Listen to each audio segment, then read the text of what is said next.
c'est une manière de déguiser la vérité. C'est avant tout une faute morale.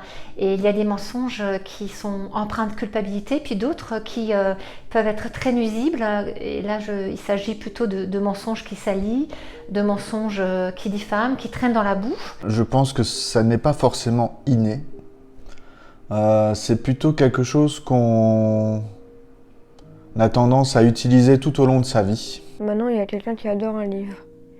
On dit qu'il y a la suite qui n'était pas prévue, qui est sortie.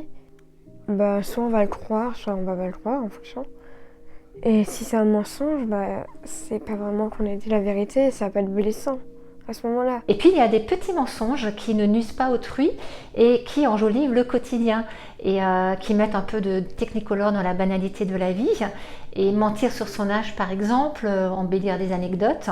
Doit-on d'ailleurs croire ceux qui affirment ne jamais mentir? L'un des premiers moyens qu'on a de se défendre ou de ne pas faire face à un certain nombre de choses, et on se réfugie un petit peu avec ce mensonge. Et je pense qu'au fur et à mesure de l'avancée en âge, on a plus tendance à mentir non plus pour se protéger, parce qu'on apprend et on assume plus ses actes, et en fait on ment peut-être plus pour protéger les autres. On peut rassurer, protéger et aider les gens. Est-ce que je mens ou je ne dis pas tout? Et là, l'étau entre les deux est vraiment très faible. Et je pense que je préfère à la limite un bon mensonge qu'une mauvaise vérité. Non. Il y a toujours de ceux en qui on a le plus confiance.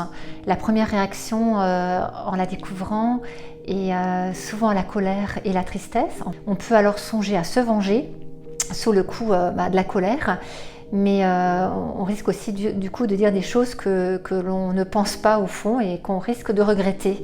Alors vivre une trahison, et c'est pour moi aussi une occasion de se remettre en question et d'en tirer des leçons et en profiter pour faire un travail sur soi.